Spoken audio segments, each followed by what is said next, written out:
That was fun. I mean, I know you're sitting there going, "Wow, it was fun the first half," but it was really fun to see our players come back and play an unbelievable second half. And I want to thank App State Nation. I thought our crowd was outstanding and really gave us a lot of energy and lift in the second half. And that's what we expect from App State Nation. But they definitely showed up and gave us a lot of great energy.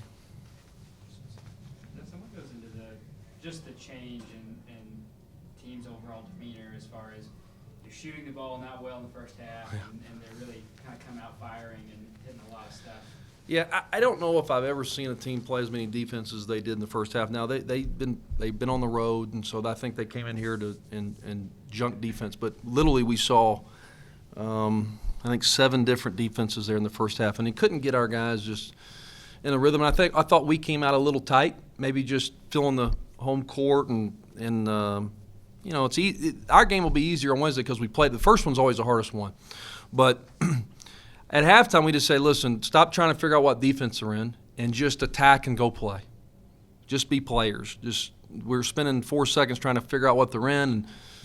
And we saw a triangle in 2. We saw boxing 1. We saw 1-3-1. We saw man to zone, zone to man. It was, but we got through it. We still saw some of that stuff in the second half, but our guys weren't. They were just way more aggressive. Tried to settle them down in halftime, and credit to them, they did. Dustin, it was obvious in the first half you were trying to get the ball inside, get it in there to the free throw line, and then you probably heard me, yeah. Work opposite side or turn and face up and look. In the second half, it looked like the one thing that was very different was you had those guys cutting hard from the corners down the baseline, and that really just kind of, to your point, no matter what they were running against you, that started beating that defense. Talk a little bit about making that adjustment with those guys attacking. You know what we really did? We just said because then they had another defense where when the ball went to the high post, they would go man. And so I felt like they played that more than anything. And so it was a guess, but we felt like they were going to stick with that one. And so all we did was basically say, get the ball to Isaac and then get out and start cutting and let just play with some space there. And it really got us going and worked out for us. They actually went man at the very end, and they hadn't done that all game. But that was the adjustment. Let's get the ball to Isaac, and then just space out and start cutting, and so that worked out for us. What do you think allowed you to have so much more defensive intensity in the second half? We stopped turning the ball over. I thought in the first half, they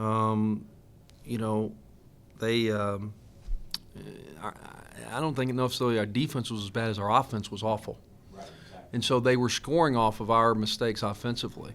And so we didn't really make any defensive adjustments other than we basically started staying with Jones on the ball screens. They were just using him on the ball screen, and they started setting fake ball screens so you could kind of – we basically just said take care of the ball, stay with it, get the ball out of his hands. That was probably the only adjustment defensive we made. I think probably what helps us defensively was scoring. Anytime you see the ball go in the basket, you all of a sudden play a little better defense. And I think we started scoring a little bit, and then we revved it up, defensively there. There was definitely, though, a change right from the first possession that they had. They turned the ball over the first 2 times that you went down, and then they ended up with like 11 of their 16 turnovers were in the second half. Yeah, and I think that, one thing that we talked about at halftime was we're going to get back in the game with our defense. It's not going to be offense. We're going to get stops, and that's how we're going to win the game. And our guys did it. I'm really proud of them. I called time out there at the end, and all I said was, I'm really proud of you, and walked off and let them kind of celebrate and have the moment because I thought they earned it. You out-rebounded them 13-7 on offensive boards, and that's really Coastal's game, truthfully. They lead the conference, and they're one. Yeah, they average 14 a game. Yeah, they're fantastic at it. What was their purposeful thought into making sure that not only did you keep them off the glass, but that you guys kind of turned the tables on them, or did it just kind of play out that way?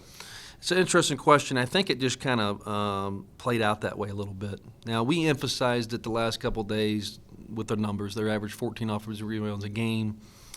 That was one of our biggest emphasis. But, you know, I think because when you're playing zone, it's difficult to rebound.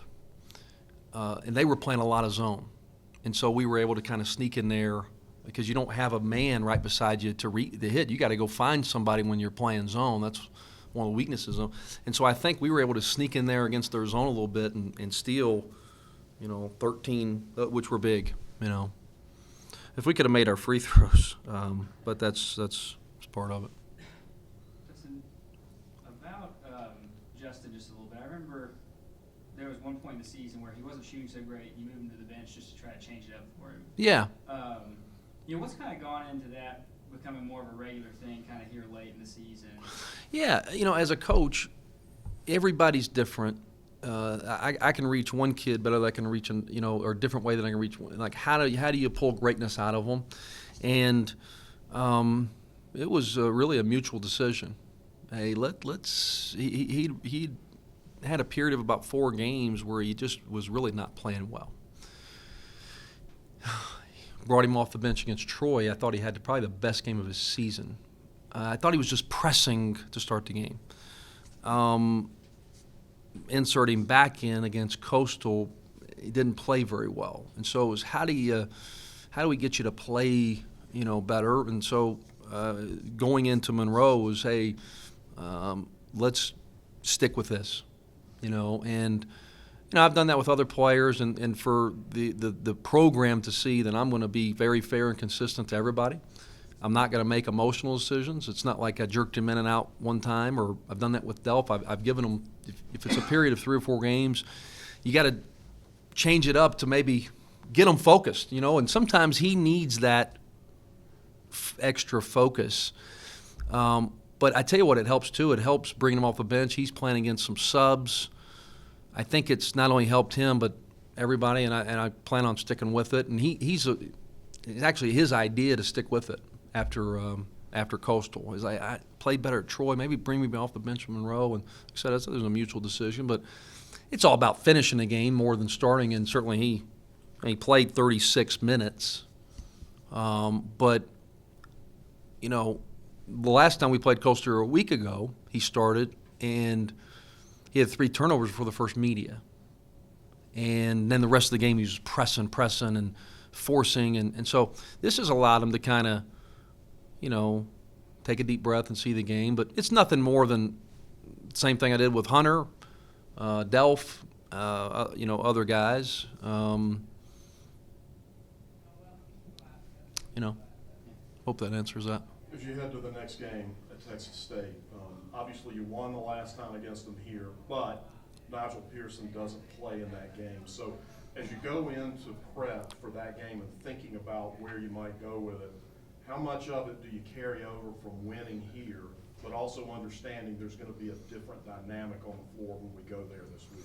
Sure, and I think that, they're good without him. Now, he's player of the year, and but they, I think that'll be something we'll evaluate.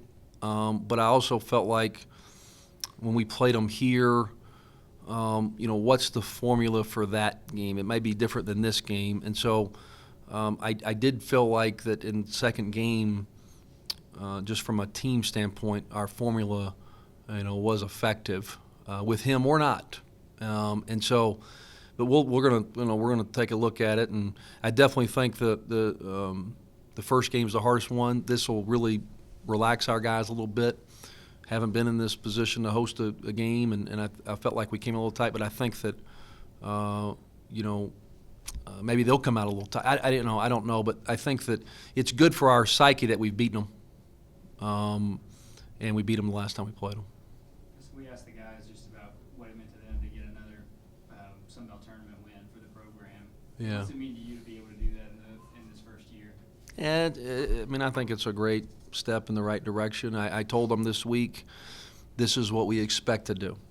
And so if you don't want to be playing, in basketball, there's always a little thing I always say, guys, if you're playing when daylight savings kicks back in, that's a good thing. And so it's usually later in March, and so I told them, this is what you want, and this is the expectation. We expect to be playing this late in the year. We expect to be playing in the postseason. So get used to it. Get used to not having a spring break. And I certainly think it made an impression to them. They've kind of been excited to play. But I think it's a great step in the positive direction, but we're hungry for more. I know that your season's not over yet, but there's probably not anybody in this room that would have expected that your team would win 18 games already this year. Can you reflect a little bit just on what this team has accomplished and how it has improved and turned things around from last year? Yeah, I'm proud of them. I think that I give them credit. Certainly it's been a process, and we're not there yet. We've still got a long way to go, but it's definitely a huge step in the right direction. I'm happy for these players that you look at a guy like Isaac Johnson his senior year.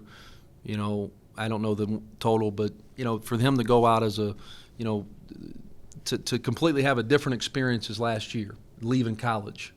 We talk about at App State having a world-class experience, and as far as an athletic department, and for our student athletes, would you do it again? And to see these guys go out